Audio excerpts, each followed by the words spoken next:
आत्म एवं व्यक्तित्व। पहले दोनों शब्द का मतलब समझिए। आत्म का मतलब खुद, एक आत्म का मतलब मैं खुद, ये हमारा आत्म हो गया। व्यक्तित्व का मतलब अस्थायी व्यवहार, मतलब एक आदमी बहुत प्रकार का व्यवहार दिखाता है जीवन में, लेकिन जो व्यवहार वो सबसे ज्यादा समय तक दिखाता है ना, उसको हम बोलते हैं व्यक्तित्व। ठीक, ये सब का मोटा मोटा मतलब हो गया। तो ये भी चैप्टर बस 1 घंटे का है। ठीक, तो आत्म, हम अपने बारे में जो विचार रखते हैं या अपने बारे में हम जो बात कहते हैं किसी को, वही हमारा क्या होता है, आत्म होता है। ठीक है, तो आत्म का मतलब मैं स्वयं, मैं खुद। जैसे कोई बोलेगा कि मैं गायक हूँ, ठीक, ये कोई बोलेगा मैं खिलाड़ी हूँ, क्रिकेटर हूँ, ये क्या होगा, ये उसका आत्म हो गया। मतलब आत्म मतलब अपना पहचान, आत्म का मतलब अपना पहचान।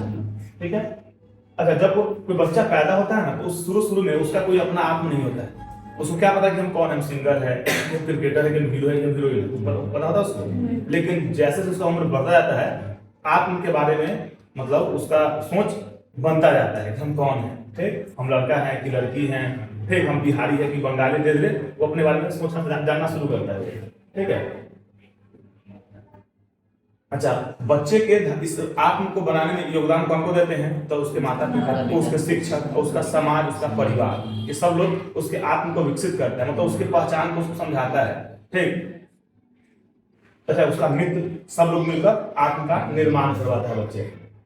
अभी तुमको बस हम केवल बता रहे हैं ट्रेलर, आत्म का व्यक्तित्व कैसे। पूरे चैप्टर में 2 चीज पढ़ना ही है, आधा बार आत्म के बारे में होगा, आधा बार व्यक्तित्व के बारे में होगा। अगर मान लो 16 टॉपिक होगा, 8 टॉपिक आत्म का होगा, 8 टॉपिक व्यक्तित्व का। ठीक है, चला व्यक्तित्व। हम जानते हैं कि कोई व्यक्ति अलग अलग परिस्थितियों में अलग अलग व्यवहार दिखाता है। ठीक, तब हम उसका व्यक्तित्व तो क्या मानेंगे। मान लो कोई आदमी बारात में डांस भी कर रहा है, कोई व्यास चरण पर गाली भी पढ़ रहा है, कोई क्लास में कुछ शांत से बैठा भी हुआ है, वही आदमी, एक ही आदमी अलग अलग जगह क्या कर रहा है, अलग अलग व्यवहार दिखा रहा है। तो हम उसका व्यक्तित्व क्या मानेंगे, तो जिस व्यवहार को वह सबसे अधिक समय तक दिखाएगा ना, वही व्यवहार उसका व्यक्तित्व कहता है। ठीक है, मतलब हमारा जो अस्थायी व्यवहार होता है, जो सामान्य परिस्थितियों में एक समान बना रहता है, मैक्सिमम जगह वही बना रहता है, उसको हम बोलते हैं व्यक्तित्व। जैसे कोई अपराधी है तो हमेशा उग्र व्यवहार दिखाएगा, हर जगह खूब खुरापाती करेगा, लेकिन पुलिस के सामने जाते ही क्या हो जाएगा, शांत हो गया, तो थोड़ी शांत कहलाएगा वो, नहीं, वो उग्र ही कहलाएगा, वो बदमाश और खच्चर ही कहलाएगा। ठीक है, क्योंकि मैक्सिमम टाइम क्या होता है, वो मैक्सिमम टाइम खच्चरपनी दिखा रहा है, तो खच्चर ही कहलाएगा वो। ठीक है, तो यहाँ उसका व्यक्तित्व क्या कहलाएगा, उग्र कहलाएगा, क्योंकि वह उसका क्या है, अस्थायी व्यवहार है। ठीक, अच्छा, कोई शर्मिला लड़का है, ठीक, हर जगह रहता है शर्मिला, घर में शर्मिला, चुपचाप, स्कूल में, क्लास में, कोचिंग में, हर जगह शर्मिला, लेकिन बाराती गया, देखा सबको नाचते हुए, तक वो भी डम डम डिगा डिगा कर लिया, तो इसका मतलब अब वो मतलब नचनिया हो गया, नहीं, मैक्सिमम टाइम शर्मिला है, तो उसका व्यक्तित्व तो शर्मिला ही कहलाएगा। ठीक है, तुम जब वो नाचता नहीं बाराती में, तुम हर जगह नाचता, तो तुम्हारा अस्थायी व्यवहार कहलाएगा डम डम डिगा डिगा वाला। एगो अनन्यता, अनन्यता शब्द का मतलब होता है पहचान। आदमी का पहचान 2 प्रकार का होता है, एक व्यक्तिगत पहचान, एक सामूहिक पहचान। ठीक है, तो देखो, मतलब अनन्यता का अर्थ होता है पहचान, यह 2 प्रकार के होते हैं, व्यक्तिगत अनन्यता और सामाजिक अनन्यता। देखो, इसका संबंध व्यक्ति को उन गुणों से है, मतलब व्यक्तिगत अनन्यता जो उसको दूसरे लोगों से कुछ अलग बना दे, मतलब मेरा ऐसा पहचान जो हमको क्या कर दूसरों से अलग बना दे। जैसे मेरा नाम विशाल भारद्वाज हम बोल रहे हैं, जैसे हम जगमोहन नहीं, हम प्रीति कुमारी नहीं, ये मेरा अपना व्यक्तिगत पहचान हो गया। हम बोले कि मैं हिंदू हूँ, चाहे मैं बिहारी हूँ, मैं उत्तर भारतीय हूँ। ठीक, तो ये सब क्या होगा, मेरा अपना पर्सनल पहचान, मैं शिक्षक हूँ, मैं ईमानदार हूँ, मैं भगवान में विश्वास रखता हूँ, ये सब क्या हो गया, ये सब मेरा अपना व्यक्तिगत पहचान हो गया। ठीक, और एक होता है, मतलब मेरा, हम जो ही बात बोले हैं ना कि हमको दूसरे लोगों से अलग कर रहा है, कोई अगर दक्षिण भारतीय लोग होगा तो उससे हम क्या है, अलग हो गए, कोई बंगाली है तो उससे हम क्या हो गए, अलग, हम बिहारी हो गए। ठीक है, तो जो व्यक्तिगत पहचान हो गया वही कहलाता है व्यक्तिगत अनन्यता। ठीक है, एक होता है सामाजिक अनन्यता, इसका मतलब है कि व्यक्ति का वह गुण जो उसको किसी दूसरे समूह से अलग कर दे। जैसे अब देखो, मैं हिंदू हूँ, ये मेरा सामाजिक, सॉरी, ये मेरा व्यक्तिगत पहचान नहीं है, ये मेरा सामाजिक पहचान है। ये हमको क्या कर रहा है, किसी दूसरे समूह से अलग कर रहा है। ठीक, मतलब अगर मैं हिंदू हूँ मतलब मैं मुसलमान से क्या हूँ, अलग, मैं सिख से क्या हूँ, अलग, ईसाई से क्या हूँ, अलग। ठीक, तो मतलब यहाँ पे क्या था कि व्यक्तिगत पहचान, सॉरी, और सामाजिक पहचान दोनों को मिक्स कर दिया। व्यक्तिगत मतलब जो सिर्फ हमको दूसरे से अलग करे पर्सनली, कि हमको किसी एक आदमी से अलग करे, सामाजिक में क्या हो जाएगा, पूरे पूरे समूह से हमको क्या कर दे, अलग कर दे। ठीक है, जैसे मैं ब्राह्मण हूँ, चाहे मैं बिहारी हूँ, ठीक, मैं उत्तर भारतीय हूँ, ये सब क्या है, पूरा पूरा एक समूह है। ठीक, एक समूह दूसरे से क्या हो रहा है, अलग हो रहा है। मतलब पहचान हो गया कितने प्रकार का, दो प्रकार, एक व्यक्तिगत और एक सामाजिक। व्यक्तिगत पहचान क्या होगा, व्यक्तिगत रूप से हमको किसी और लोगों से अलग कर देगा, और सामाजिक पहचान पूरे हमको समूह से अलग कर देगा। जैसे मैं लगमा का निवासी हूँ, इसका मतलब मैं सोहे का निवासी नहीं, हम सोहे वालों से क्या होगा, अलग हो गया। ठीक, तो एक अनन्यता मतलब पहचान हो गया। अब शुरू करते हैं जो टॉपिक, पहले ढेर सारा टॉपिक आत्म का होगा, अब फिर ढेर सारा टॉपिक व्यक्तित्व का होगा, चैप्टर खत्म हो जाएगा। ठीक है, देखो पहले आत्म के प्रकार। आत्म होते हैं, आत्म के विभिन्न रूप हैं। वैसे आत्म के दो प्रकार हैं। अभी जो तुमको व्यक्तिगत अनन्यता और सामाजिक अनन्यता बोले हैं, वही बात यहाँ भी आ जाएगा। व्यक्तिगत आत्म मतलब व्यक्तिगत पहचान, मतलब और ये सामाजिक आत्म सामाजिक पहचान वाला बात है। तो इसका अर्थ है केवल अपने बारे में विचार करना, स्वार्थी लोग, ये हो गया व्यक्तिगत आत्म। मतलब हमको खाली सिर्फ हमको भाई समोसा मिलना चाहिए, हमको कोल्ड ड्रिंक्स मिलना चाहिए, ये क्या हो गया, व्यक्तिगत आत्म हो गया। ठीक, मतलब खुद की स्वतंत्रता, अपना दायित्व, अपनी उपस्थिति, अपना सुख, अपना सुविधा, सब कुछ केवल किससे संबंधित है, खुद से। यही होता है व्यक्तिगत आत्म। मतलब आत्म का मतलब है खुद है, लेकिन यहाँ पर व्यक्तिगत मतलब एकदम सिर्फ और सिर्फ खुद, दूसरे किसी का कुछ सोचना ही नहीं है। और सामाजिक आत्म का मतलब हो गया कि पूरे समाज के बारे में विचार करना। कि छठ होगा तो सब लोग डाला कहाँ रखेगा, सब लोग किस रोड से जाएगा, तो सबके बारे में सोच रहे हैं कि कौन सा आत्म, सामाजिक आत्म। ठीक है, इसमें एकता होता है, सब लोग मिलकर भाग लेंगे। ठीक है, त्याग होता है कि थोड़ा सा सब लोग अगर रुपया अपना देता है, खर्च करता है, तो सबके लिए जाने का रास्ता हो जाएगा, सबका घाट बन जाएगा। ठीक, तो ये हो गया सामाजिक आत्म। ठीक, अच्छा, सामाजिक आत्म को पारिवारिक आत्म भी कहते हैं। हाँ, पारिवारिक आत्म कहते हैं। एक तो क्या व्यक्तिगत, मतलब उसमें केवल खुद और खुद। सामाजिक मतलब व्यक्तिगत आत्म में क्या होगा, केवल हमको समोसा मिलना चाहिए, सामाजिक आत्म में सबको मिलना चाहिए। ठीक, भले अगर हमको दो लोग एक को मिले, लेकिन मिलना सबको चाहिए, क्या तब है सामाजिक आत्म। तो आत्म संप्रत्यय, संप्रत्यय शब्द का मतलब होता है परिभाषा। ठीक है, आत्म की परिभाषा क्या है, हम अपने बारे में जो सोच रखते हैं, जो विचार रखते हैं, वही मतलब अपने क्षमता के बारे में, अपने गुण के बारे में कि मैं 80 किलो का आदमी हूँ, ये आत्म संप्रत्यय हो गया। अपने गुण के बारे में कि मैं ईमानदार हूँ, मैं झूठ नहीं बोलता हूँ। ठीक, ये सब कहलाता है आत्म संप्रत्यय। तो अपने बारे में हम जो सोच रखते हैं ना, वही आत्म संप्रत्यय हो गया। मेरे बारे में दूसरा क्या सोच रखता है, वो आत्म संप्रत्यय नहीं हो गया। ठीक है, अपने बारे में खुद का सोच जो होगा वो क्या कहलाएगा, आत्म संप्रत्यय। संप्रत्यय का मतलब परिभाषा, अपनी परिभाषा। ठीक है, अर्थात खुद का विचार, खुद का सोच क्या हो गया, आत्म संप्रत्यय। ठीक, अगला है आत्म सम्मान। देखो हम हमसे कहते हैं अपनी योग्यता और मूल्य के बारे में निर्णय करते रहते हैं। जैसे कि मान लो हम कहीं गए, तब ये मतलब मेरा सोच होता है कि हमको कुर्सी मिलना चाहिए बैठने के लिए। ठीक, नहीं मिलेगा तो बेइज्जती वाला बात है। हाँ, देखो कहीं गए तो पानी में कुछ समोसा वमोसा कोल्ड ड्रिंक्स लोग पूछे हमको, मेरा यही इच्छा रहता है। ठीक है, तो यही कहलाता है आत्मसम्मान। ये क्या रहता है, हाँ, तो अपने बारे में, अपने मूल्य के बारे में निर्णय करना। कि मूल्य मतलब वैल्यू के बारे में, कि भाई हम कहीं गए तो हमको समोसा के तुम पूछो, नहीं पूछा हमारा बेइज्जती वाला बात होती है। तो कुछ व्यक्ति का आत्मसम्मान ऊंचा होता है, तो कुछ का आत्मसम्मान नीचे होता है। ठीक, मतलब अगर कोई कह रहा है कि ये काम हम अकेले कर देंगे, मतलब उसका आत्मसम्मान क्या ऊंचा है, उसका कॉन्फिडेंस लेवल ऊंचा है यहाँ पे। ठीक है, चलो जाएगा मैं खेल में मैं मेरा बैटिंग अच्छा है, मतलब उसका कॉन्फिडेंस है क्रिकेट के मामले में, बैटिंग के मामले में। ठीक, मतलब कोई कहे कि हम होमवर्क आसानी से कर लेते हैं, मतलब उसको अपने आप पे भरोसा है कि वह आराम से याद कर लेगा, 2 घंटे काम 1 घंटे में कर लेगा। ठीक है, ये हो गया आत्मसम्मान। ठीक है, अच्छा देखो बच्चों में क्या होता है ना, 6 से 7 साल की उम्र तक आत्मसम्मान कम से कम 4 क्षेत्र में विकसित हो चुका होता है। वो 4 बात में वो अपना वैल्यू खोजने लगता है, समझने लगता है। सबसे पहला शैक्षिक क्षमता, बच्चा जानने लगता है कि वो पढ़ने में तेजी कमजोर है। 6-7 साल की उम्र आते आते, ठीक है, फिर बच्चा क्लास में भीड़ी करेगा, कमजोर है, पीछे लौट से बैठ जाएगा चुपचाप, क्योंकि उसको अपना क्षमता पता चल चुका है कि हम जल्दी बात को नहीं समझ पा रहे हैं। ठीक, हम जल्दी पहाड़ा नहीं याद हो रहा है, जल्दी गिनती याद नहीं हो रहा है। उसका सामाजिक क्षमता, तो यह मतलब सामाजिक क्षेत्र में भी उसका मतलब आत्मसम्मान विकसित हो चुका होता है कि हम गरीब घर से हैं कि हम धनी घर से हैं। ठीक, मतलब हम गांव से हैं कि हम शहर से हैं, मतलब सामाजिक उसके अंदर आत्मसम्मान आ चुका होता है। जैसे अगर छठ के समय में कोई 6-7 साल का गांव का बच्चा है, उसी उम्र का शहर का बच्चा जब मिलेगा, तो जो गांव का होगा उसका थोड़ा सा कॉन्फिडेंस लेवल नीचे होता है कि का शहर में रहता है। ये बात वो समझने लगता है मात्र 6-7 साल की उम्र में।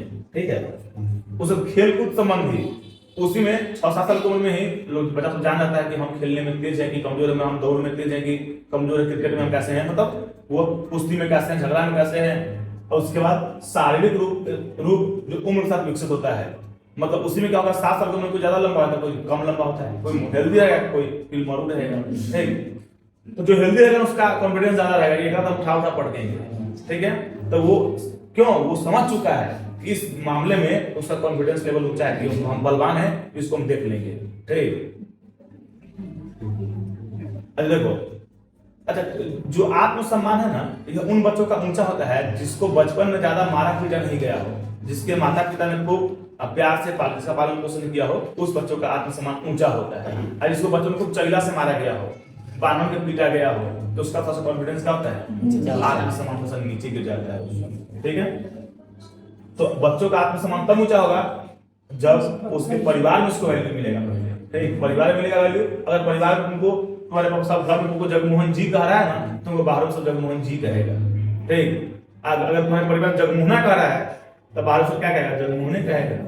ठीक है, हाँ, इसलिए आत्मसम्मान अगर बच्चों का बनाना है तो उसको पहले घर में क्या देना होगा, वैल्यू देना होगा। आत्मसक्षमता, देखो यह सिद्धांत बंदूरा ने दिया था। बंदूरा आदमी का नाम, बंदर नहीं है, बंदूरा नाम है। ठीक है, उसने क्या बोला कि कोई भी मनुष्य, चाहे बच्चा, चाहे बड़ा हो, चाहे छोटा हो, वो ना कोई भी चीज, कोई व्यवहार देख कर सीखता है, नकल करके सीखता है। मतलब ऐसा नहीं है कि कोई सब कुछ सीख के दुनिया में प्रकट होता है। हम हर चीज कहाँ सीखते हैं, इस दुनिया में सीखते हैं। किससे सीखते हैं, किसी न किसी मनुष्य को देखकर सीखते हैं। ठीक है, कि हर चीज हमारे अंदर जो भी गुण है वो किसी न किसी को देख कर आया हुआ गुण है। ठीक है, यह बात किसने बताया, बंदूरा ने बताया। ठीक है, और मतलब अनुकरण करने के जो हम व्यवहार सीखते हैं ना, यही कहलाता है कौन सी, आत्मसक्षमता। ठीक है, मतलब अनुकरण करके, नकल करके व्यवहार को सीखना, ये क्या कहलाया, आत्मसक्षमता। ठीक, देखो, जिन लोगों में आत्मसक्षमता की भावना होगी, जो जिसको लगता है कि हम देख के सीख सकते हैं, हम भी कर सकते हैं, तो उसको लगेगा कि जीवन का जो भी घटना दुर्घटना परिस्थिति है ना, वो मेरे कंट्रोल में है। ठीक, हम जो चाहेंगे वो होगा, हम चाहेंगे तो हम फर्स्ट कर जाएंगे, हम चाहेंगे तो हम टॉप कर जाएंगे। ठीक है, जो भी काम होगा मेरे जीवन में उसको हम कर लेंगे। तो ये कौन कर पाएगा, मतलब ये भावना किसके अंदर होता है, जिसके अंदर आत्मसक्षमता का भावना, मतलब जिसको लगता है कि हम देख कर सीख सकते हैं। आज जो सीखना ही नहीं चाहता है तो हम सीख ही नहीं पाएंगे। ठीक, उसको लगेगा कि जीवन का सब घटना दुर्घटना भगवान के हाथ में है, मेरे हाथ में कुछ नहीं है। ठीक, जैसे अब जिन लोगों में आत्मसक्षमता गुण ज्यादा होगा, वो कोई नशा तुरंत छोड़ देगा। मान लो अगर नशा समय पकड़ा गया, मान लो फंस उस गया, और ये मतलब दिमाग में हिंट किया कि नहीं हमको छोड़ देना है, इसको उसे छोड़ देगा। ठीक, इससे मोबाइल पर समय कोई बर्बाद कर रहा है, क्या कहेगा, अचानक मोबाइल छोड़ देगा यूज करना, आज से मोबाइल हम छोड़ देगा, मतलब कॉन्फिडेंस उसके अंदर होगा। ठीक है, एकदम रूटीन से पढ़ाई कर रहा है, एकदम पढ़ाई खराब चल रहा है, पूरा छठ तक खराब चला है, एक और छठ घर काट में आए, रूटीन बनाए, आप गिर गया, रूटीन से पढ़ने लगेगा। इसका मतलब है उसमें आत्मसक्षमता गुण ज्यादा है, अधिक है। ठीक, इस मतलब इससे क्या फायदा हो रहा है उसको, क्योंकि जीवन की घटनाओं पे कंट्रोल रख पा रहा है, वो जो चाह रहा है वही कर रहा है। चाहे तो मोबाइल यूज किया, चाहे छोड़ दिया। ठीक, मतलब जिन लोगों में ये भावना ज्यादा होगी, वह अपने जीवन के परिणामों को भाग्य के भरोसे नहीं छोड़ते हैं। लगता है कि जो भी घटना, जो भी परिणाम आएगा वो मेरे कारण आएगा, वो भाग्य के कारण नहीं आएगा। ठीक, और जिसमें नहीं होगा, अगर किस्मत में लिखा होगा तो नौकरी होबे करेगा। किस्मत में लिखा होगा कि मेहनत करने से अगर होगा, अब तो मेहनत नहीं कर रहा है तो कैसे होगा। ठीक, तो पहले अपने जीवन की घटनाओं को अपने कंट्रोल में लाओ, कि हम जो भी काम करेंगे ना, ठीक, उसमें मेरा नियंत्रण होना चाहिए। हम चाहे तो मोबाइल यूज करें, चाहे तुरंत छोड़ दें। ठीक, यह आत्मसक्षमता है। यह गुण मनुष्य में होना बहुत जरूरी है, मतलब जीवन में सफल होने के लिए। और अपने जीवन में अपना कंट्रोल, लोग क्या है, हम मन के राजा हैं, कि मेरा जो मन होता है वही करते हैं, मन का गुलाम है। हाँ, तो वो राजा नहीं है, वो मन का क्या है, गुलाम है। मन उससे सब कुछ करवा रहा है, मन उससे मोबाइल चलवा रहा है, मन उससे रील्स देखवा रहा है, मन उसको भर सुला रखता है, मन उसको उठने नहीं दे रहा है। इसका मतलब उसमें आत्मसक्षमता गुण नहीं, यह गुण होना चाहिए ताकि हम जीवन की घटना को अपने कंट्रोल में रख सकें। हाँ, तो फिर गया मन का राजा बने के बाद में गुलाम, अब खुलेगा पान का गुमती के बाद क्या करेगा, जीवन तो चलाना ही है। फिर सरकार को कहेगा हम बेरोजगार है क्या, हाँ हमको दिए वृद्धा पेंशन, बेरोजगारी भत्ता। तो आत्मनियंत्रण, अब देखो अपने ऊपर कंट्रोल, अब अपने आत्म मतलब क्या, खुद, अन्य मतलब कंट्रोल। ठीक है, आत्मनियंत्रण का अर्थ है अपने व्यवहारों को नियंत्रण में रखना। मतलब एक मनुष्य के रूप में हम अपने व्यवहार पे कंट्रोल रख सकते हैं, एक जानवर अपने व्यवहार कंट्रोल नहीं कर सकता है। कुत्ता मान लो है, किसी को काट दिया, क्यों? उसका अपने व्यवहार पे कंट्रोल नहीं है। क्या तुम कुत्ता हो? नहीं, तुम मनुष्य हो, तो तुम्हारा अपने व्यवहार पे क्या होना चाहिए? कंट्रोल, नियंत्रण होना चाहिए। ठीक है। अच्छा देखो, इसका उदाहरण भी है। हम लोग क्या करते हैं ना, अपनी कुछ आवश्यकताओं को या तो स्थगित कर देते हैं या विलंबित कर देते हैं। जैसे मानो क्या, मोबाइल बोले था मोबाइल अभी नहीं, अगला महीना कर देंगे, हम क्या किए, विलंबित कर दिए, लेट कर दिए। या हम बोलेंगे स्मार्टफोन अगले साल कर देंगे, वो अभी नहीं कर देंगे। देखो इसका मतलब क्या हुआ कि हम अपने मतलब व्यवहार को अपना नियंत्रण रख रहे हैं। नियंत्रण नहीं कर रहे हैं, हम अभी कर देंगे, हम अभी जा रहे हैं, क्लास वास छोड़ रहे भी हैं, तो मतलब अपने पर नियंत्रण नहीं होता। तो अपनी आवश्यकताओं को विलंबित करना मतलब लेट कर देना या स्थगित करना, नहीं खरीदेंगे, मोबाइल नहीं खरीदेंगे। ठीक है, यही आत्मनियंत्रण कराता है, मतलब ये अपने ऊपर कंट्रोल कराता है। अगर तुम्हारा अपने ऊपर कंट्रोल है तो अपनी मतलब क्या बोलते हैं, प्लानिंग को तुम रोक सकते हो, तुम लेट कर सकते हो। ठीक, अब सुनो, हमारे जो पूर्वज थे ना, वो ऐसा सिस्टम बना के हम लोग को दे दिए कि इससे हम लोग क्या करते हैं ना, अपने व्यवहार के ऊपर कंट्रोल करना सीखते हैं। जैसे वो बना दिए एकादशी जो भी हो, पबनी हो, मतलब बना दिए वो छठ पूजा बना दिए, मतलब अलग अलग पूजा पाठ में क्या होता है ना, हम लोग सहते हैं, कभी कभी बिना पानी के रहते हैं, कभी कभी बिना खाना के, कभी कभी बिना नमक के। वो क्या होगा, वो हम लोग सीखते हैं क्या करना, अपने ऊपर कंट्रोल करना, कि हम बिना पानी के रह सकते हैं कि नहीं, हम बिना खाना के रह सकते हैं कि नहीं। तो वहां से सीखते हैं हम लोग अपने परंपरा से। ठीक है, अब उसका उपयोग केवल वही नहीं करना है, उसका प्रयोग अपने जीवन में भी करना है। मान लो छठ में कपड़ा खरीदने का मन है, आप पापा पास धोबा की कमी है, इसलिए नहीं खरीदेंगे, क्या हो गया, छठ के बाद नहीं आएगा, छठ हर साल आएगा क्या। तो ये हम तब कर पाएंगे जब हमारा अपने ऊपर कंट्रोल होगा। अगर कंट्रोल नहीं हुआ, ठीक, तो ना हमको चाहिए तो चाहिए, आपको खरीदना ही होगा, तो जैसे कीजिए आप। ठीक, अब कुछ लोग किडनी पे दिखाता है आईफोन खरीदेंगे, तो कोई बात हुआ है? देखो आत्मनियंत्रण के तरीके, जिससे अपने ऊपर हम कंट्रोल कैसे करें, कंट्रोल करने का कुछ तरीका है। देखो सबसे पहले देखा, इसका नाम है आत्म प्रबलन। नाम थोड़ा भारी भारी होगा, ठीक है। तो देखो यह एक ऐसी तकनीक है जिसमें क्या होता है ना, कि अगर कोई अच्छा काम करता है तो इसको उसको पुरस्कृत किया जाए, अगर कोई खराब काम करता है तो उसको दंडित भी कर दिया जाए। ठीक, इससे क्या होगा ना कि गलत व्यवहार पे नियंत्रण करना बच्चा सीख जाएगा। जैसे कि मान लो अगर तुम मैट्रिक में टॉप कर गए, तुम इंटर में टॉप कर गए, ठीक, तो तुम्हारे पापा बोलेंगे क्या कि तुमको वो लैपटॉप खरीद देंगे। अब तुम खरीद दिए तो तुमको क्या लगा कि अच्छा हम अगर अच्छा काम कर रहे हैं तो हमको पुरस्कार मिल रहा है।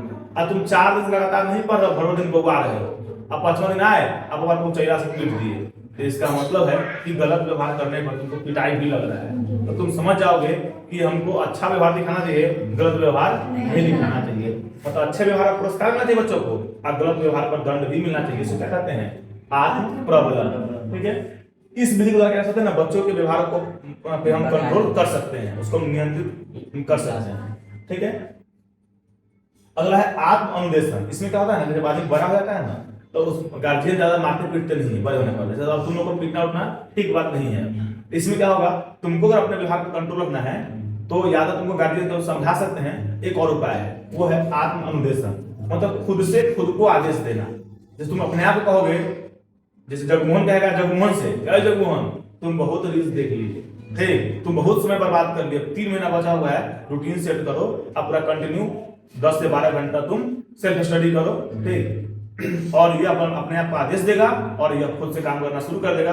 इसको कहते हैं कौन चीज, आत्म अनुदेशन। ठीक है, इससे क्या हो सकता है, हमारे गलत व्यवहार पे हमारा कंट्रोल हो जाएगा। ठीक है, अगला है अपने व्यवहार का प्रेक्षण। इसमें क्या होता है ना कि हम अपने व्यवहार का, अच्छे बुरे दोनों व्यवहार का प्रेक्षण करते हैं। जैसे हम सोचेंगे क्या कि पिछले 3 दिन में हम किससे किससे झगड़ा किए और कौन कौन अच्छा काम किए, उसको लिखेंगे एकदम बारीकी से, एकदम हर एक घटना को सोच के आदत पे लिखेंगे। ठीक, इससे हमको पता चल जाएगा कि हम ज्यादा अच्छा व्यवहार दिखा रहे हैं मार्केट में कि ज्यादा गाली भी पढ़ रहे हैं। ठीक, अब तब हमको समझ में आ जाएगा कि हम किस दिशा में जा रहे हैं। फिर अगर हम गलत दिशा में जा रहे हैं तो अपने व्यवहार पे कंट्रोल करने का मतलब हमको ये आइडिया मिल जाएगा कि हम मतलब यहाँ हम कौन सा गलत काम कर रहे हैं। ठीक है, तो ये क्या हो गया, अपने व्यवहार का प्रेक्षण करना, खुद से देखना कि हम कौन कौन काम, चाहे एक ही दिन का सोचो कि सुबह से लेकर शाम तक हम किन किन लोगों से अच्छे से बात किए, अच्छा व्यवहार दिखाएं, कहाँ कहाँ गलत व्यवहार दिखाएं। ठीक, जब एक चार्ट बन जाएगा, जैसे आइडिया मिल जाएगा, आप फिर उसके हिसाब से हम अपने व्यवहार को कंट्रोल कर सकते हैं। ठीक, तो फिर कोशिश करेंगे कि अपने से बड़ों किसी का अनादर नहीं हो, किसी को गाली नहीं निकल जाए, या किसी से झगड़ा नहीं हो जाए अपने से बड़ों का। ठीक है, तो ये था अपने व्यवहार को कंट्रोल में लाने का 3 तरीका। सबसे पहले था आत्म प्रबलन, अच्छा व्यवहार करता है पुरस्कार दो, गलती करा तो दंड देगा, थप्पड़ लगा दो। सेकंड है आत्मनिर्देशन, खुद से खुद को आदेश दो। हाँ, शिला कहेगी शिला से, वो शिला पढ़ाई लिखाई में डूब जाओ, ठीक है। अब फिर तीसरा है अपने व्यवहार का प्रेक्षण, ठीक है, मतलब अपने व्यवहार का खुद से प्रेक्षण करेंगे, खुद से हम जांचेंगे कि हम किस दिशा में आगे बढ़ रहे हैं, ठीक है। इस प्रकार आधा टॉपिक खत्म हो गया। इस चैप्टर का नाम क्या था? आत्म एवं व्यक्तित्व। आत्म के बारे में नहीं पढ़ना था, अब पढ़ेंगे किसके बारे में? व्यक्तित्व के बारे में। व्यक्तित्व क्या हो गया? अस्थायी व्यवहार। कौन व्यवहार? हम जो व्यवहार अधिक समय तक दिखाते हैं ना, वही क्या कहलाता है? तो उसको हम व्यक्तित्व क्या बोलेंगे? व्यक्तित्व। देखो, व्यक्तित्व का शाब्दिक अर्थ लैटिन शब्द पर्सोना से लिया गया है। मतलब हम लोगों को कभी बताए थे कि जब भी कोई देश का भाषा बनता है ना, तो अलग अलग देश से कुछ वर्ड दिया जाता है, ठीक है। तो जो व्यक्तित्व जो बना हुआ है, हाँ, ये लैटिन शब्द पर्सोना से लिया गया है, ठीक है। पर्सोना एक प्रकार का मुखौटा हुआ करता था, जिसको नाटक में अभिनेता लोग अपने चेहरे पर लगाते थे पहले। अभी तो क्या है कि एकदम अगर किसी को गुंडा बनना है तो पूरा कुछ दिन मेहनत करके मोट माट हो जाता है, पूरे बाल कटवा के एकदम अपने आप को सेम लुक दे देता है मेहनत से। पहले क्या था ना कि अगर मान हमको राक्षस का रोल करना है, ठीक, तो राक्षस का मुखौटा पहन लेंगे और जाएंगे नाटक में, तो दुनिया हमसे क्या उम्मीद करेगा कि बड़ी खतरनाक होगा, बड़ी मार मारेगा हीरो की, क्या ये ना उम्मीद करेगा? जब हमको अगर भगवान का रोल करना है तो राम जी का मुखौटा लगा लेंगे, तो लोग क्या समझेगा? मर्यादा पुरुषोत्तम होंगे, अच्छा मीठा बोली होगा इनका, ये रावण को मारेंगे, ठीक। तो जैसा मुखौटा लगाएंगे तो दुनिया हमसे क्या करेगा? वैसा उम्मीद करेगा, ठीक है। तो वही उस मुखौटा को पर्सोना कहते थे, ठीक है। उसी पर्सोना सबसे क्या बन गया? व्यक्तित्व बन गया, ठीक है। देखो, तो व्यक्तित्व का वर्णन करने के लिए कुछ शब्द का प्रयोग करते हैं, जैसे शर्मीला, शांत, गंभीर, बदमाश, फुर्तीला। ये सब क्या है? व्यक्तित्व का पहचान है। कोई शांत है तो इसका व्यक्तित्व हो गया कि मैक्सिमम टाइम शांत रहता है, ठीक। जागो बना के जागो। अब सुनना, शर्मीला मतलब कोई एकदम हमेशा पूछेगा रोटी लोगे तो नहीं, चावल लोगे नहीं, ये लोगे नहीं, चप्पल लोगे नहीं, सब चीज नहीं बोलोगे, शर्मा रहा है बेचारा, ठीक है। तो मैक्सिमम टाइम अगर शर्मा रहा है तो अगर दहेज लोगे तो हाँ इसका मतलब फिर बेचारा शर्मीला ही है, एक बार मांग लिया खाली, बाकी टाइम नहीं मांग रहा है, ठीक है। कोई गंभीर, हमेशा शांत, मतलब मुद्रा बना के, मेरा दोस्त रंजीत हमेशा शांत मुद्रा में रहता है, हाँ, उसको हंसी मजाक नहीं, उसको पसंद नहीं है, चुपचाप रहेगा, कितना हंसी वाला बात बोल दो नहीं हंसेगा वो, ठीक है। हाँ, तो उसका व्यक्तित्व कैसा हो गया? गंभीर व्यक्तित्व उसका हो गया, ठीक। बदमाश, जगमोहन को लेते हैं, ठीक है। फुर्तीला, किसी में बहुत फुर्ती होता है, ठीक है, खूब दौड़ेगा, भागेगा, कोई काम फटाफट कर, जो काम कर तुरंत कर देगा, उसके जीवन में कोई आलस्य नहीं होगा, ठीक है। इससे बड़े से जीवन में आलस्य नहीं है, कोई काम है अभी कर लेना, आज ही कर लेना है, देखो, तो उनका व्यक्तित्व कैसा कहलाएगा? फुर्तीला व्यक्तित्व कहलाएगा, ठीक है। तो हम जिस व्यवहार को सबसे अधिक समय तक दिखाते हैं वो कहता है हमारा व्यक्तित्व। देखो, कोई व्यक्ति हमेशा सतर्क, शर्मिला, मित्रवत हो सकता है, लेकिन परिस्थिति के अनुसार उसका व्यवहार बदल भी सकता है, ठीक है। हाँ, अतः मान लो कि हम जरूरी नहीं है कि कोई आदमी पूरे जीवन शर्माते ही रह जाए, कभी कभी दहेज मांग सकता है, उसमें नहीं शर्माएगा, ठीक है। वो या मान लो कि कभी रूस जाएगा घरे कि हमको दो चूड़ा दही, तब रूस जाएंगे। मान लो क्लास में समोसा बटा रहा है तो रूस जाएगा, हमको दूर चाहिए, आज हमको भूख लगा हुआ है, बाकी टाइम शर्माता रहेगा अपना, ठीक है। तो जिस व्यवहार को सबसे अधिक समय तक दिखाया जाए वो व्यवहार हमारा व्यक्तित्व बन जाता है, ठीक। तो तुम सोचो तुम्हारा व्यक्तित्व कैसा है? शांत है कि फुर्तीला है कि गंभीर है कि बदमाश है कि झगड़ालू है, ठीक है। हाँ, अब देखो, अब है कि व्यक्तित्व अध्ययन के कुछ उपागम, मतलब हम किसी के व्यक्तित्व का अध्ययन कैसे करें, हम कैसे जाने कि आदमी का व्यक्तित्व कैसा है। तो व्यक्तित्व को पढ़ने का, समझने का, जानने का कुछ उपाय दिया गया है, इसी चैप्टर में दिया गया है। देखो, इस उपागम में सबसे पहला है प्रारूप उपागम। कौन उपागम? हाँ, देखो, मतलब इसमें क्या होता है ना कि व्यक्ति के व्यवहार का प्रेक्षण किया जाता है, मतलब हम बस व्यक्ति के व्यवहार को देखेंगे, ठीक है। हम बस वाच करेंगे, हम पता करने की कोशिश करेंगे कि इसका व्यवहार कैसा है, ठीक है। मतलब कोई बातचीत नहीं करेंगे, कुछ नहीं करेंगे, उसको केवल देखना है कि अगर उसको एक थप्पड़ मारा जाए तो कैसा प्रतिक्रिया करता है, कोई एक्सीडेंट हो जाए तो कैसा प्रतिक्रिया करता है, कोई चौक पर झगड़ा हो जाए तो जाकर फैक्ट चलाता है, नहीं चलाता है वो, ठीक है। तो हमको क्या करना है? वाच करना है और उसके व्यक्तित्व का पता करना है। देखिए, तो होता है अंतः क्रियात्मक उपागम, ठीक है। इसमें कहा गया क्या कि हमारा जो व्यवहार है ना, समय अब परिस्थिति के अनुसार बदलता रहता है। सही बात है, आदमी का व्यवहार बदल सकता है किसका हिसाब से? हाँ, तो किस समय में किस परिस्थिति में उसका व्यवहार कैसे कैसे बदला है, इसको देखकर, इसका परीक्षण करके हम किसी व्यक्ति के व्यक्तित्व का पता करते हैं। ठीक है, ये कहलाता है कौन सी? अंतःक्रियात्मक उपादान। मतलब समय के हिसाब से या परिस्थिति के हिसाब से कैसे उसका व्यवहार बदल गया, इसको देखकर हम जो अध्ययन करेंगे वो कहलाएगा अंतःक्रियात्मक उपादान। तुमको एक बार इसको पूरा डिटेल खुद से पढ़ भी लेना है। ठीक है, देखो अगला विशेषक उपागम। देखो मतलब यह उपागम विशेष मनोवैज्ञानिक गुणों पर बल देता है। जैसे जनरल गुण तो सब में होता है, लेकिन तुम्हारे में कौन सा स्पेशल गुण है? ठीक, जैसे एक आदमी बहुत कम शर्मिला है, ठीक, एक वो बहुत ज्यादा शर्मिला हो सकता है। जैसे समोसा बटा रहा है तो एक आदमी कहेगा शरीर 3 को बड़ा भूख लगा है, कहेगा वो कुछ बोलबे नहीं करेगा। ठीक, हम पूछेंगे समोसा लोगे तो कुछ नहीं बोलेंगे, इसका मतलब क्या हुआ? बहुत शर्मिला, चाहे नहीं लेंगे। ठीक है, तो ये हो गया आदमी का विशेषक उपागम वाला बात, मतलब उसका अंदर का ये विशेष व्यक्तित्व हो गया। ठीक है, मतलब एक आदमी कम मैत्रीपूर्ण तो दूसरा अधिक मैत्रीपूर्ण हो सकता है। एक आदमी ऐसा होगा जिसका क्लास में किसी से दोस्ती नहीं होगा, एक ऐसा होगा जिसका सबसे दोस्ती होगा। ठीक है, तुम्हारा कितना दोस्ती है इस क्लास में? सबसे। और तुम्हारा एक जान पहचान है? इसका नाम जानती हो? क्या नाम है इसका? इसका बगल में जो नाम बताया, इसका मतलब क्या हो गई कि कम मैत्रीपूर्ण हो गई। ठीक है, सबसे। अब तुम इसका नाम जानती हो? क्या नाम है इसका? तो ये अधिक मैत्रीपूर्ण हो गई। ठीक है, इसका जो व्यवहार कहलाएगा, जो व्यक्तित्व कहलाएगा, अधिक मैत्रीपूर्ण कहलाएगा। ठीक है, तो वो फिर व्यक्तित्व को पहचानने का अगला तरीका अंतर्मुखी एवं बहिर्मुखी व्यक्तित्व। अंतर्मुखी, बहिर्मुखी। देखो या तो आदमी अंतर्मुखी होगा या तो बहिर्मुखी होगा। तुमको सोचना है कि तुम कैसा व्यक्तित्व के मनुष्य हो। ठीक है, तुम पहचाना कर खुद को। तो इसको बांटा किसने? यूंग ने। यूंग कौन हो गया? एक मनोवैज्ञानिक हो गया, जिन्होंने बोला कि इस दुनिया में ना 2 प्रकार के व्यक्तित्व के लोग रहते हैं, एक अंतर्मुखी, एक बहिर्मुखी। देखो अंतर्मुखी वो होते हैं जो अकेले रहना पसंद करते हैं। ठीक, उसके बाद वे शर्मीले होते हैं, खूब लचपोकर होगा वो। हाँ, वे मन की बात मन में रखते हैं और ज्यादा अपना मन का बात किसी को बताएगा नहीं। ठीक है, और जल्दी अपनी बातों को किसी को वो बताते भी नहीं। तो क्या तुम अंतर्मुखी हो? नहीं, तो अच्छी बात। अंतर्मुखी बहुत गंभीर रूप आता है, इसके साथ तुमको गपशप करने मन भी नहीं लगेगा। देखो वो एक बार हम गए थे 4 दिन के ट्रेनिंग में, तो हम 2 आदमी थे ना, एक था कलीम कचौड़ी, एक हम थे, दोनों एक के रूम में रह रहे थे। ठीक है, वो बहुत अंतर्मुखी आदमी था, कुछ बतियाता ही नहीं था वो। हाँ, तो पूरा एकदम बोरिंग माहौल मेरा चल रहा था। जब तो ट्रेनिंग में तो ठीक है, जब रूम में आए हाँ तो हम भी अपना इधर घूम के अपना मोबाइल अपना फिल्म देखते थे, क्या करते हैं। अब उस समय पटना में बारिश हो रहा था तो बाहर निकल भी नहीं सकते थे। तो देखो तो अंतर्मुखी व्यक्तित्व वाला लोग ना, मतलब जनरली हम लोग के लिए वो बोरिंग ही है। ठीक है, अगला बहिर्मुखी व्यक्तित्व, जिसमें सब गुण नहीं होगा, जिसमें इसका उल्टा होगा। जैसे यूंग के अनुसार बहिर्मुखी व्यक्तित्व वाले वे लोग होते हैं जो समाज में लोगों के बीच रहना पसंद करते हैं, वो कभी अकेले रहना पसंद नहीं करेगा। वे शर्मीले नहीं होते हैं, फिर खुलकर अपनी बातों को दूसरे के सामने रखते हैं। वो कहलाते हैं कौन सा मनुष्य? बहिर्मुखी व्यक्तित्व के मनुष्य। ये खूब इंटरटेनिंग मनुष्य होगा, सब मजा आएगा। ठीक है,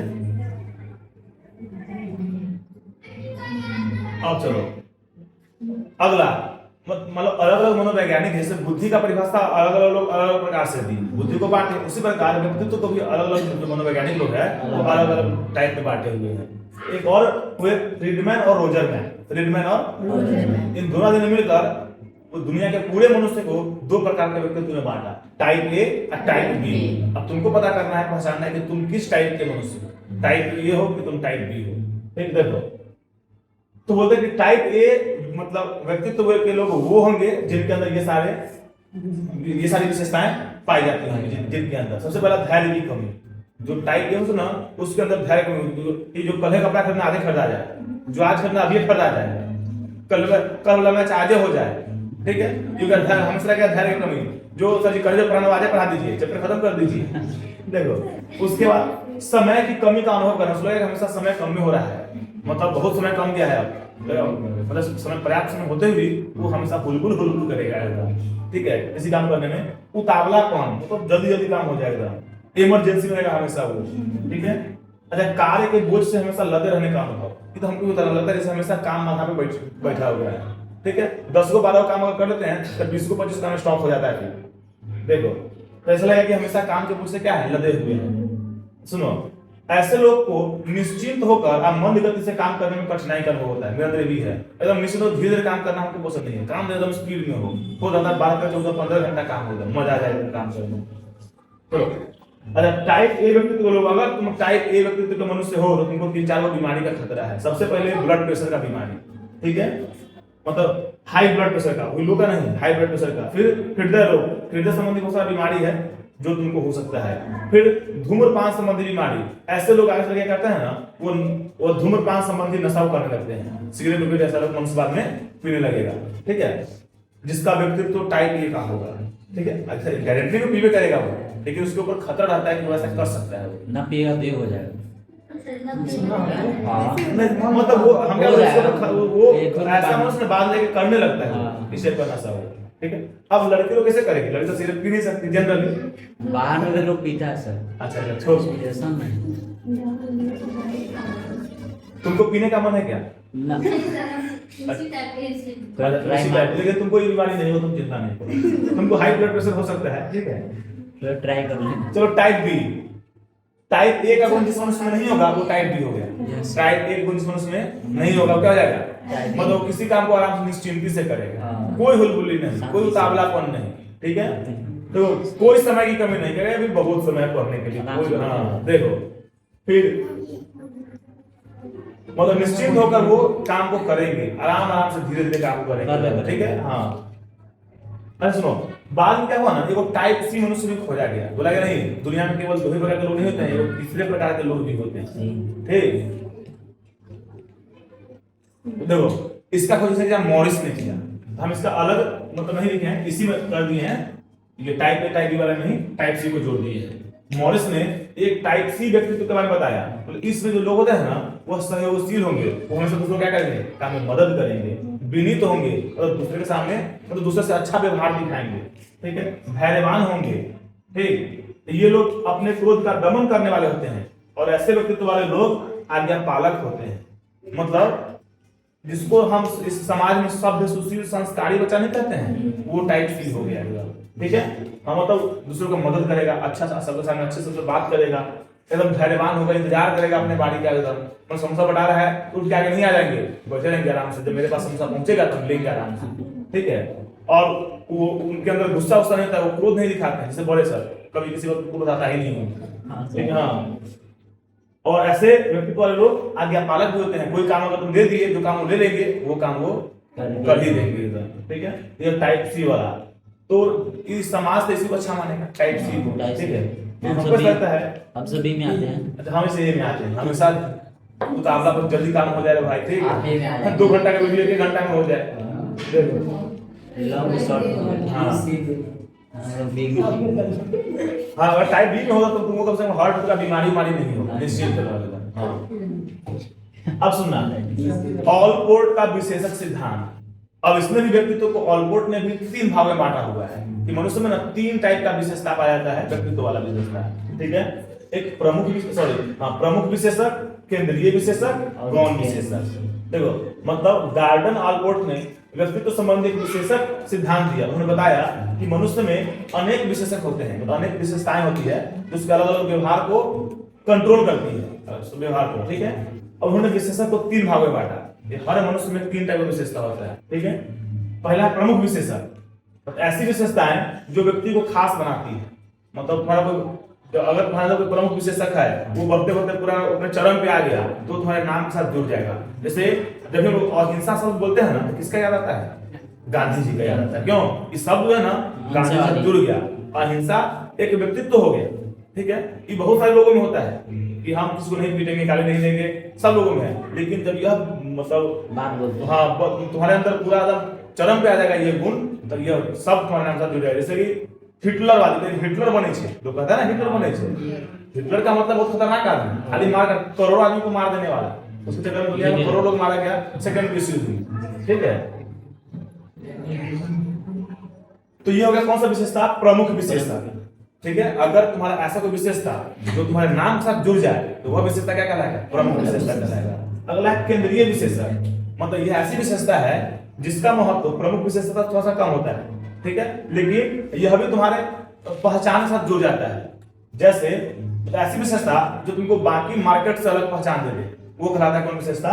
तो केंद्रीय विशेषता। जैसे अभी लगभग मैराथन दौड़ हुआ, ठीक, अब मान लो कि प्रीति जीत गई उसमें, ठीक, तो इसका मतलब है कि मतलब इसके अंदर स्फूर्ति है, तेजी है। मतलब क्यों? क्योंकि यह जो विशेषता है इसको बाकी गांव से क्या कर रहा है? अलग कर रहा है, तो मैराथन जीत गई है, ठीक है। तो मतलब ये जो केंद्रीय विशेषता है ना, मतलब इसका महत्व प्रमुख विशेषता थोड़ा सा कम होता है, इसका असर थोड़ा सा कम होगा, लेकिन यह भी तुमको विशेष पहचान जाता है, बाकी मार्केट में क्या करता है? अलग करता है, ठीक है। मतलब ये विशेषताएं व्यक्ति को दूसरे से क्या करती है? खास बनाती है, उसको केंद्रीय विशेषता कहते हैं, ठीक है। जैसे मेहनती, कोई मेहनती है, मान लो जब समाज में बात चलता है तो कि ये बहुत खेती में बहुत मेहनत करता है, ठीक, क्या सबके बारे में ऐसा बोलते हैं हम लोग? नहीं, किसी के बारे में बोलते हैं। या बोलते हैं कि कोई ऑफिस में एक आदमी जो घूस नहीं ले रहा है, कहते ईमानदार है, तो सबको ईमानदार कह रहे हैं? नहीं, किसी एक को कह रहे हैं। क्या? जैसे स्कूल में है 10 टीचर है, कहते हैं कि ना सॉरी ना डेली पढ़ाते हैं, अच्छे से पढ़ाते हैं, ठीक, मतलब वह ईमानदार है, मेहनती है, तो सब बारे में बोल रहे हैं क्या? नहीं, ये सब, तो ये जो विशेषता हो गया, ये कहलाएगा कौन विशेषता? केंद्रीय विशेषता। तो इसका महत्व प्रमुख थोड़ा सा कम होगा, लेकिन फिर तुमको अलग पहचान दिलाने में तुम्हारी मदद करता है। पहला है गौण विशेषता। ये ऐसा विशेषता है ना जिसका मार्केट में कोई वैल्यू नहीं है। इस तुम कहते हो कि हमको लाल रंग पसंद है तो है, बोले हमको करिया रंग पसंद है, ठीक है, किसी को आम पसंद है, किसी को समोसा, किसी को लिट्टी पसंद है। क्या सबको क्या काला रंग पसंद हो जाएगा? सबको लाल, हरा, नीला, पीला। तो ये जो विशेषता होता है, यह भी विशेषता ही है।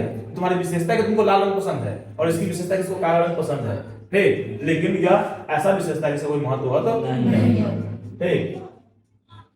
तो आल्पोर्ट ने क्या बांटा कि आदमी का व्यक्तित्व है ना, वो 3 विशेषताओं से बना होता है: प्रमुख विशेषक, केंद्रीय विशेषक, गौण विशेषक। लेकिन जो प्रमुख विशेषक है ना, ये मैक्सिमम लोग अपने चरम पे जान नहीं पाता है, ठीक है।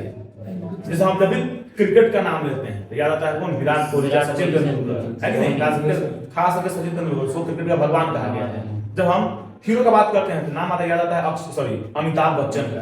हम जब गायिका का बात करते हैं, सिंगर का, तो लता मंगेशकर का। तो ये क्या होगा? उनके साथ जुड़ गया। जब हम शहनाई का बात करते हैं तो उस्ताद बिस्मिल्लाह खान का नाम याद आता है कि नहीं? जब हम कथक का बात करते हैं तो कौन थे? तो जो ताथी के थे, डिग करते थे कथक वाले, अपने पंडित बिरजू महाराज, है ना।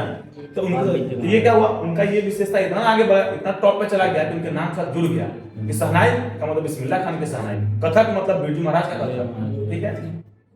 तो लेकिन ऐसा सबका नहीं हो पाता है। हाँ, लेकिन ये केंद्रीय विशेषक है ना, हाँ, ये सब में जा सकता है। तुम किसी एक अपने गुण को वहां तक तुम ले सकते हो ताकि लोग उसके बारे में बात करें, यह मेहनती है, यह ईमानदार है, यह फुर्तीला है, ठीक है। अच्छा, ऐसा हम गलत वाला पहचान कर सकते कि बड़ी बेईमान है, खूब बिना घूसे कोई काम नहीं करता है, यह भी कहलाएगा कौन चीज? केंद्रीय विशेषता। यह भी तुम्हारा विशेषता है कि तुम भारी बेईमान हो। कोई ये बड़ा झूठ बोलता, बड़ी झूठा है, खाली झूठे बोलता है, ये भी क्या हो गया? हाँ, ये विशेषता हो गया कि खाली झूठे बोलता है, ठीक है। तो जो केंद्रीय विशेषता है ना, ये अच्छा वाला भी हो सकता है, हाँ, दोनों हो सकता है।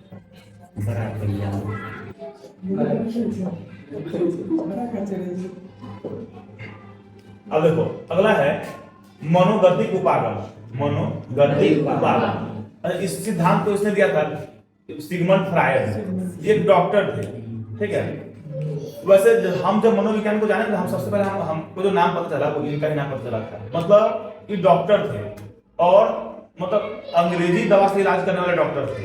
ये क्या कहते हैं ना, एक बार मतलब इनका मन हुआ क्या कि जब मरीज जाता था इनके पास, तब पहले ये दुख सुख बताने लगते थे कि घर में कितना आदमी है, रुपया मतलब कौन कौन कमाता है, कितना खर्चा है, और सबको सुख दुख बतिया लिए।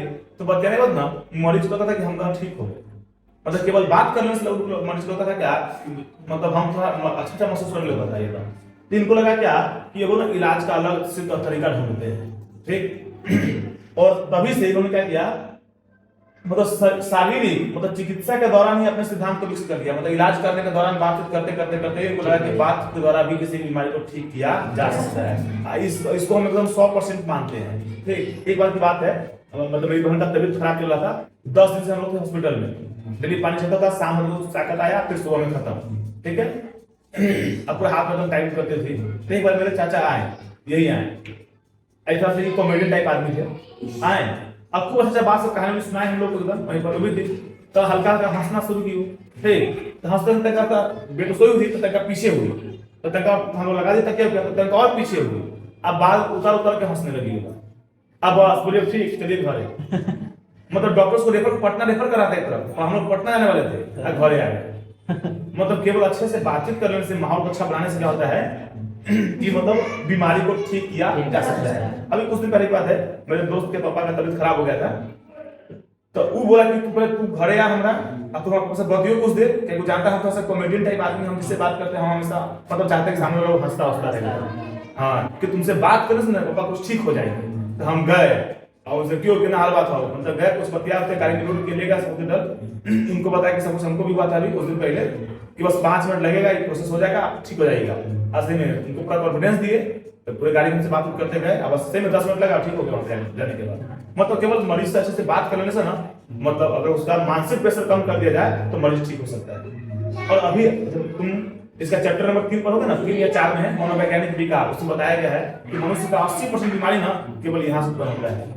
80% बीमारी, अब हाथ टूट गया ये तो भाई तो इसका हड्डी जोड़ना हो, ये 20% में आता है ये सब चीज, बाकी 80% बीमारी का जड़ कौन चीज है, हमारा दिमाग है। ठीक तो केवल दिमाग के द्वारा 80% बीमारी को ठीक किया जा सकता है। ठीक तो उन्होंने देखा क्या अधिकांश रोगी अपने समस्याओं के बारे में बात करने की आवश्यकता महसूस करते हैं। मतलब रोगी को चाहिए कि कोई उससे बात करे अपने बीमारी के बारे में, अपनी समस्या के बारे में। ठीक केवल उनकी समस्याओं के बारे में अच्छे से बात करने से वो क्या है अच्छा महसूस करने लगते हैं। ठीक है इसी कहते हैं मनोगतिक उपागम, उपागम का तरीका स्टाइल। अब है मात्र 2 टॉपिक और, व्यक्तित्व की संरचना, हमारा व्यक्तित्व बनता कौन कौन चीज से, ठीक है, और अहम रक्षा युक्तियां अंतिम टॉपिक है, मतलब अपने आप को क्रोध से बचाए कैसे। ठीक है देखो बस 2 टॉपिक, पहला है व्यक्तित्व की संरचना। देखो सिगमंड फ्राइड ने क्या बताया कि हमारा जो व्यक्तित्व है ना, हमारा व्यवहार है वो 3 चीज से बना हुआ है, ईड अहम पराहम, ईड अहम पराहम। ठीक है ईड को इदम भी कहते हैं। ठीक है ईड कहते हैं, कहीं कहीं इदम लिखा हो, इदम को तुम ईड समझना। ठीक है चलो तीनों के बारे में बारी बारी से। ईड क्या है, यह सुखेप्सा सिद्धांत पर कार्य करती है। मतलब ईड क्या कहता है, खाली हमको अपना समोसा मिल जाए, अपना कोल्ड ड्रिंक्स मिल जाए, अपना बालूशाही मिल जाए, दुनिया भार में जाए। ठीक तो ये हो गया, मतलब केवल अपना सोचा थी। अगर तुम्हारा मतलब देखो हर आदमी के अंदर ईड भी है, अहम भी है, पराहम भी है। अगर तुम्हारा ईड तुम पे हावी हो गया तो तुम केवल क्या कहेगा, अपना सुख, बाकी जनता भार में। ठीक है हाँ तो ऐसे लोग हमेशा सुख की तलाश करते हैं, दुख से दूर भागते हैं। घर में कोई कहीं से अगर लड्डू आया तो हम खाएंगे, आटा पिसाना आया तो मेरा भाई पिसाएगा, क्या मतलब केवल अपना सुख हो गया इसमें। ठीक है अच्छा जिन लोगों में ईड ज्यादा होता है वे समाज और दूसरों की परवाह नहीं करते हैं, केवल किसकी परवाह करते हैं, अपनी परवाह, अपने जीव की परवाह करेंगे। ठीक है जैसे दोनों, एक बालक है उसको आइसक्रीम खाने का मन है, वो जाएगा आइसक्रीम वाला को मारेगा एक थप्पड़, चाहे झपटे वाला आइसक्रीम भाग जाएगा, वो कुछ नहीं सोचेगा कि बाद में क्या होगा, कि घरे आ जाएगा, कि झगड़ा करेगा। ठीक कुछ नहीं, अगर आइसक्रीम खाने का मन हो गया आइसक्रीम खाएंगे तो खाएंगे, चुरा के खाएंगे, छीन के खाएंगे, झपट के पीट के खाएंगे। ठीक है लेकिन खाएंगे, मतलब केवल अपना सुख होना चाहिए इसमें। अब सुनो मतलब सिगमंड फ्राइड ने बताया कि हर मनुष्य का व्यक्तित्व बना हुआ कितने चीजों से, 3 चीजों से। हर आदमी के अंदर ईड भी है, अहम भी है, पराहम भी है, हमारे अंदर तीनों चीज है। तो अब अहम क्या है, अहम धैर्यवान, तर्कसंगत और वास्तविकता सिद्धांत पे क्या करता है, वह था सुखेप्सा सिद्धांत पे, और अपना सुख होना चाहिए। और ये कौन सिद्धांत पे है, वास्तविकता सिद्धांत पे, कि अगर हम ऐसा करते तो वास्तव में क्या होगा। मतलब यह मतलब तर्क से तुम्हारा अहम तुम पे हावी हो गया तो वो तर्क से सोचेगा। ठीक है जैसे एक बालक का इच्छा हुआ आइसक्रीम खाने का, अगर उसका ईड दब गया, हम अगर उस पर हावी हो गया तो हम सोचेगा कि अगर हम आइसक्रीम बिना पूछे खाते हैं ठीक तो आइसक्रीम वाला हमको पीट सकता है, कि अगर वहां से लेकर बच के निकल भी गए, घरे गए, अगर वो कंप्लेन कर दिया तो मम्मी ने मुझे छोड़ देगी। ठीक है तो ये मतलब तुम तब सोचोगे जब तुम्हारा कौन सी तुम पे हावी हो, हम तुम पे हावी हो। ईड अगर हावी हुआ तो कुछ नहीं सोचेगा ना, खाएंगे तो खाएंगे। अगर हम हावी हो गया तो हम सोचेगा नहीं, तो लगता है ऐसा हो सकता है, पिटा सकते हैं, लेकिन फिर वो खाएगा, वो खाने की कोशिश भी करता है। अगर हम हावी हो गया तुम फिर भी खाने की कोशिश करोगे। ठीक है अब है पराहम। देखो पराहम क्या कहता है, ईड को अहम को बताता है कि सुन बबू कि अगर तुम कोई काम कर रहे हो तो तुम पहले सोचो कि काम नैतिक है कि नैतिक नहीं है, मतलब वह काम समाज के सिद्धांत पर चल रहा है कि नहीं चल रहा है। जैसे एक वाला का मन हुआ आइसक्रीम खाने का, तो ये क्या कहेगा, खा लो। हम क्या कहते हैं, भाई खाएगा तो पिटा सकता है। आप पर हम कहेगा काम करो, मम्मी से पहले पूछते हैं, मम्मी अगर कहेगी हाँ खा लो, लेके खा लेंगे तो मम्मी पेमेंट कर देगी, मम्मी कहेगी नहीं खाओ तो नहीं खाएंगे। ठीक, ये क्या, अगर तुम्हारा पराहम तुम पे हावी है तो तुम तर्क संगत सोचेगा भी और उसके साथ तुम नैतिक काम करोगे, अनैतिक काम तुम नहीं करोगे। अच्छा, अगर ईड हावी है तो कोई नैतिक नैतिक नहीं, अहम भी हावी है ना, अगर तुम सोचोगे जरूर, लेकिन तुम अच्छा काम भी कर सकते हो, नहीं कर नहीं तुम नहीं भी कर सकते हो, तुम आइसक्रीम खा भी सकते हो फिर भी सोचने के बाद हो। कभी होता है ना कि मन करेगा पढ़ते हैं पढ़ते हैं, आज अपनी फिल्म देखे कि पढ़े की तरह सुन, आज फिल्म देखते हैं पहले से पढ़े, मतलब तुम्हारा अहम तुम पे हावी हो गया। तुम सोच रहे हो कि अगर फिल्म देखेंगे तो समय 2-3 घंटा बर्बाद हो जाएगा, तुम सोच रहे हो, लेकिन फिर तुम काम नहीं कर रहे हो, तो लास्टली कौन, ईड जीत गया। ठीक है, हेलो, अगर हम पूछ के खाते हैं तो न हमारा में कोई डर होगा, न कोई चिंता होगा, न अपराध का भाव होगा। क्या आज चोरी खाते हैं तो हाँ, ये सब कुछ आएगा हमारे अंदर। तो तुम्हारे अंदर ईड हावी है कि अहम हावी है कि पराहम हावी है, ये तुमको सोचना है। क्या हावी है? सब कुछ, सब कुछ, मतलब समय और परिस्थिति के अनुसार, कभी ईड, कभी अहम, कभी पराहम। कभी कोई कुछ खाई हो, खीरा में चुराई हो, टमाटर खेत में चुराई होगी ना। अच्छा ठीक है, गन्ना में बच्चा में ना हम चुराए हुए थे। अच्छा ठीक, आम, लीची तो सर सुनिए मेरे बारे में, हाँ, सर बच्चा में चुराए हुए थे लीची, सर लीची गए ना खाने, 3-4 लेकर से पेड़े गिरा दी। ठीक है, तो हमसे खा लिए, खाओ के चले गए। ठीक है, हम घरे कंप्लेन आया, पापा बहुत बोला, पीटे की नहीं, पीटे नहीं बोले भाई, बच गया, मार कर संतुलन बच गया। देखो अब सुनना, अंतिम टॉपिक, अहम रक्षा युक्तियां। ठीक है, वही जो ईड अहम पर आने था, तो अहम से हम कैसे बचे, ध्यान सुनना, अहम से हम कैसे बचे। देखो अगर सारा बात करके बस मनोगति को पालन हो दिए थे कि अगर पेशेंट से बात कर लिया जाए तो वो ठीक हो सकता है। ठीक है, उसने क्या बताया, उन्होंने क्या बताया कि हमारा व्यक्तित्व 3 चीज से बना हुआ है, ईड, अहम, पराहम। फिर उन्होंने बताया क्या कि अगर अहम को दबाना है, अगर अहम से अपने आप की रक्षा करनी है तो उसमें कुछ उपाय है। अब तुम देखो सीधे उपाय को, अगर तुम्हारा मन करे आइसक्रीम खाने का तो कैसे बताएंगे यार, जब भी जीवन को चिंता होगा तो चिंता से अपने आप को कैसे दूर रख पाएंगे, उसमें कुछ उपाय बताया गया है। सब देखो, फ्रायड को विश्वास था कि लोग दुश्चिंता से बचने के लिए कुछ रक्षा युक्तियां विकसित कर लेते हैं, अपना रक्षा करने के लिए कुछ तरीका विकसित कर लेते हैं। ठीक, किस प्रकार रक्षा युक्तियां दुश्चिंता को कम करने का तरीका है। दुश्चिंता मतलब गलत चिंता। ठीक, जैसे सोच रहे हैं क्या कि नहीं पढ़ रहे हैं, फेल कर जाएंगे, ये दुश्चिंता हो गया, हमेशा एक के बाद सोचते रहना है, बार बार इस चीज को रिपीट करना मन में, ये दुश्चिंता हो गया, गलत चिंता हो गया। ठीक, तो उन्होंने बताया क्या, लोग इस गलत चिंता से बचने के लिए कुछ तरीका डेवलप कर लेते हैं, विकसित कर लेते हैं। सबसे पहला दमन। कौन चीज? दमन का मतलब दबा देना। जैसे यह मतलब अहम को भगाने का या अहम से बचने का सबसे प्रमुख उपाय है, सबसे अच्छा तरीका यही है। अब मैक्सिमम लोग यही करता है, मतलब दुश्चिंता का जो भी कारण हो लोग उसका सोचबे नहीं करता है। इसलिए तुमको परीक्षा से डर है तो परीक्षा एग्जाम पर सोचबे नहीं करेंगे, जाओ। ठीक है, ये क्या हो जाएगा, हम गलत चिंता से बच जाएंगे। ठीक है, सेकंड है प्रक्षेपण। अगर मान लो घर में तुमसे कोई कप फूट गया तो तुम कहो नहीं, हम नहीं, छोटका भाई फोड़ा है, चाहे छोटकी बहन फोड़ी है, तो क्या होगा, अपनी गलती को दूसरे पर थोप देना, प्रक्षेपित कर देना। इससे क्या होगा, अपने आप में कोई हमको चिंता उनका नहीं होगा, हम से बच जाएंगे। ठीक है, अगला है अस्वीकरण, मानवे नहीं करेंगे। मुझे कब फोटो ना, हम ना फोटो, हमें कौन फोटो, हमें जियो, हम ना फोटो भाई। चाहे मान लो किसी को कोई घातक बीमारी होता है, पता है, जैसे मान लो किसी को कैंसर अगर हो गया तो मानवे नहीं करते, हमको नहीं है, बचने के लिए पता नहीं, हमको हो ही नहीं सकता है। ठीक है, तो अपनी गलतियों को मानता ही नहीं, अस्वीकरण। ठीक है, प्रक्षेपण को दूसरे को थोप देना, थोप देंगे तो टेंशन से बच जाएंगे। मानवे नहीं करेंगे भाई, पता करो सेट गिराओ अपना। अगला प्रतिक्रिया निर्माण। इसमें क्या होता है ना, मतलब गलत व्यवहार से बचने के लिए, ध्यान सुनना, गलत व्यवहार से बचने के लिए क्या होता है ना, ठीक उल्टा व्यवहार करेगा एकदम। जैसे अगर हमको ना मोबाइल चलाने का एकदम नशा हो गया, नशा, तो मोबाइल को फोड़ देंगे, जाओ न रहेगा मोबाइल चलाएंगे और टेंशन से बच जाएंगे। मतलब लोग बहुत ड्रीम इलेवन खेलता है तो उसको ड्रीम इलेवन का अनइंस्टॉल कर दो, हटाइए दो, नया ऐप रहेगा ना, ढूंढो उसमें खर्च होगा, है कि नहीं। इसको क्या कहते हैं, प्रतिक्रिया निर्माण, एकदम उल्टा काम करना एकदम। ठीक, बहुत मैच खेलते हैं ना तो बैटे बॉल विकेट में आग लगा देंगे, जाओ। हाँ, खेल भी नहीं करेंगे, रहेगा ही नहीं मेरे पास, कहां से खेलेंगे।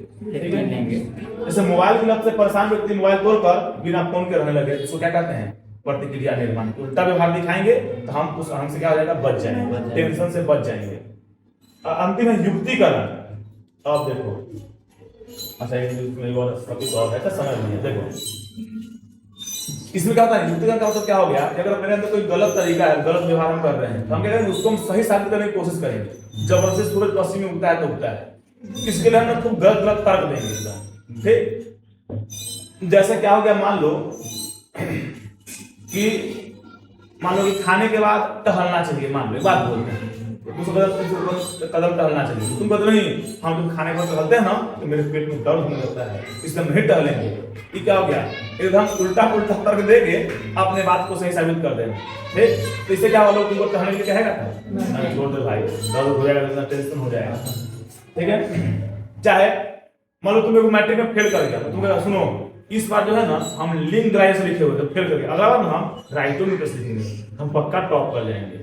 देखिए हुआ, अपने मन में गलत युक्ति या गलत कुछ तर्क बना लेना अपने मन में। ठीक है, हम ब्लू से लिखेंगे, फेल कर गए हैं, इस बार ना हम ब्लैक से लिखेंगे। ठीक, तो हम क्या हो जाएंगे, हाँ टॉपे करेंगे, पास तो जरूर करेंगे। मतलब ब्लू कलर हमको फेल करवाया ना तो हम ब्लैक से लिखेंगे। ठीक, हाँ ये हो गया युक्तिकरण, अपने मन में गलत गलत तर्क बना लेना। चाहे भक्ता जी से मिलकर आशीर्वाद दे जाएंगे प्रसिद्ध है ना, तब पक्का टॉप कर जाएंगे। देखो अब है व्यक्तित्व विकास की अवस्थाएं। मनुष्य में व्यक्तित्व का निर्माण से कोई बच्चा जन्म लिया तो उसमें कौन व्यक्तित्व, कोई व्यक्तित्व नहीं, कौन सा व्यवहार दिखाएगा जन्म लेने के बाद। तो आदमी के अंदर व्यक्तित्व का निर्माण किस किस उम्र में कैसे कैसे होता है, उसे 5 चरण है। तो सिगमंड फ्रायड ने सारा सेंसेशन दिया हुआ है, सिगमंड फ्रायड व्यक्तित्व विकास का 5 अवस्था सिद्धांत दिया। एग्जाम से पूछेगा व्यक्तित्व विकास का 5 अवस्था सिद्धांत क्या है। ठीक है, सबसे पहला है मौखिक अवस्था। जब बच्चा पैदा होता है ना तो वो क्या करेगा, अंगूठा चूसेगा या अलबलाएगा, बल बल करता रहेगा। मतलब जो भी वो मतलब सुख प्राप्त करता है कहां से करता है, अपने मुख से चूसेगा, पैर का अंगूठा लेकर पकड़ कर चूसेगा, उसको मुंह से कुछ बोलेगा, रोएगा, हंसेगा, जो करेगा कहां से करेगा, केवल मुख से। इसलिए सुख कहते हैं कौन सी अवस्था, मौखिक अवस्था। मतलब सारे सुख की प्राप्ति कहां से होता है, उसका मुख से होता है। ठीक है, अगला है बुद्धि अवस्था। जब बच्चा 2-3 वर्ष का होता है तो कुछ काम करना सीख जाता है। आज गार्जियन का भी उसे मतलब यह था एक्सपेक्टेशन कि अगर बच्चा 2-3 साल का हो गया है तो कम से कम मल तय करना सीख जाए, ताकि बेड गंदा ना करे, कपड़ा गंदा ना करे। ठीक, इसको बोलते हैं बुद्धि अवस्था। और 2-3 वर्ष की अवस्था में हर बच्चा लगभग यह सीख जाता है। कुछ बच्चा 6-7 साल तक बेड गिला करता रहता है, किया नहीं किया, देखो। अच्छा, उस समय ना बच्चे सब काम करने में ना आनंद का अनुभव करते हैं। देखो हमको ये भी याद है जब हमको पहली बार लैट्रिन के सीट पर अम्मा बैठाई थी। ठीक, तो देखो मेरा पैर उसमें जो घुसा था, हम इस पर गिरिए गए उसी में। हमको याद है बचपन में ये बात है, जब हमको पहली बार बैठाया गया था। लेकिन जब सीखे ना तो मजा आता था बैठने में उसका। तो बच्चा सब ना इस काम करने में मजा आता है, सीखने में सब चीज। देखो अगला लैंगिक अवस्था। जब बच्चा 4-5 वर्ष की आयु का होता है, जब मुझे सौर बढ़ गया तो ना पुरुष में हम महिला में फर्क करना समझ जाता है। ठीक, इस अवस्था में कहता है ना कि लड़का में लड़की में 2 ग्रंथि उत्पन्न, मतलब ग्रंथि समझते हो, ग्रंथि में जब हम ग्रंथि सब बोले ना तो उसमें मांस का कोई टुकड़ा जो कुछ रस छोड़ता है, कुछ हार्मोन छोड़ता है। हर रस का अलग अलग काम है। कोई रस हमारी लंबाई को बढ़ाता है, कोई रस दाढ़ी मुचलाता है। ठीक, कोई रस हमारे चीनी को बढ़ाने में मदद करता है। अलग अलग रस का अलग अलग क्या है, काम है। तो बालक में इपिडिस मनोग्रंथि, कौन मनोग्रंथि, इपिडिस। अब बालिका में इलेक्ट्रा मनोग्रंथि 4-5 वर्ष की आयु में काम करने की ग्रंथि शुरू कर देता है। तो इपिडिस मनोग्रंथि क्या करता है कि लड़का में क्या करेगा, माता के प्रति प्रेम और पिता के प्रति आक्रामकता आ जाती है। मतलब लड़का क्या करेगा, पापा से डरेगा और मम्मी से नहीं डरेगा। ठीक, इसी उम्र में लड़की होगी वो पापा से नहीं डरेगी और मम्मी से डरेगी। इसके कारण क्या है, तो लड़का में इपिडिस मनोग्रंथि काम करना शुरू कर देता है और लड़कियों में इलेक्ट्रा मनोग्रंथि। ठीक है, तो जब बच्चा पैदा हुआ तब पूरा सुख केवल मुख से प्राप्त किया। 2-3 साल का हुआ तब मल मूत्र त्याग करना, छोटा मोटा काम करना सीख गया। थोड़ा सा और बड़ा हुआ तब वह महिला पुरुष में फर्क करना समझ गया, कौन पापा है कौन मम्मी है, एकदम अच्छे से। अगला काम प्रसुप्ति अवस्था। यह अवस्था 7 वर्ष की आयु से लेकर यौवनारंभ तक बनती है। 7 से लेकर 12-13 साल तक यह अवस्था होता है। इस अवस्था में क्या होता है, बच्चों का मेंटल शारीरिक विकास होता है। तो जितना लंबाई बढ़ना होगा ना 7 से लेकर 12-13 साल तक हमारा बढ़ जाएगा। ठीक है, मतलब इस अवस्था में, इस उम्र में शरीर का विकास बहुत तेजी से होता है एकदम। ठीक है, इस अवस्था में बालक का अधिकांश ऊर्जा सामाजिक कार्य में खर्च, जो भी सामाजिक काम होगा ना, रोड साफ करना है, पूजा का धंधा वसूलना है, जो भी काम करना है उसमें 7 से लेके अब 12, 13, 14 साल का बच्चा सब ज्यादा रहता है उसमें, पूरा लोग पूरा टाइम देगा उस काम में, ठीक है। तो उसका मैक्सिमम ऊर्जा कहाँ खर्च होता है, इन सब कामों में खर्च होता है इस अवस्था में। अगला है जननांगीय अवस्था। यह अवस्था जो होती है किशोरावस्था से शुरू होता है, मतलब मोटा मोटी 12-13 साल से शुरू हो गया, ठीक है। और इस अवस्था में लोग विपरीत लिंग के प्रति आकर्षण का अनुभव करते हैं, ठीक। जैसे लड़का होगा तो कैटरीना कैफ का फोटो घर में लगाएगा, लड़की होगी अक्षय कुमार का फोटो घर में लगाएगा। उल्टा लिंग के प्रति आकर्षण होता है किस अवस्था में, तो 12-13 वर्ष से लेके 17-18 तक, ठीक है। और इस प्रकार ये चैप्टर हो गया संपन्न, ठीक है। तो ये था कौन सी आत्म एवं व्यक्तित्व। आत्म मतलब खुद, व्यक्तित्व मतलब पक्का व्यवहार, अस्थायी व्यवहार, ठीक है।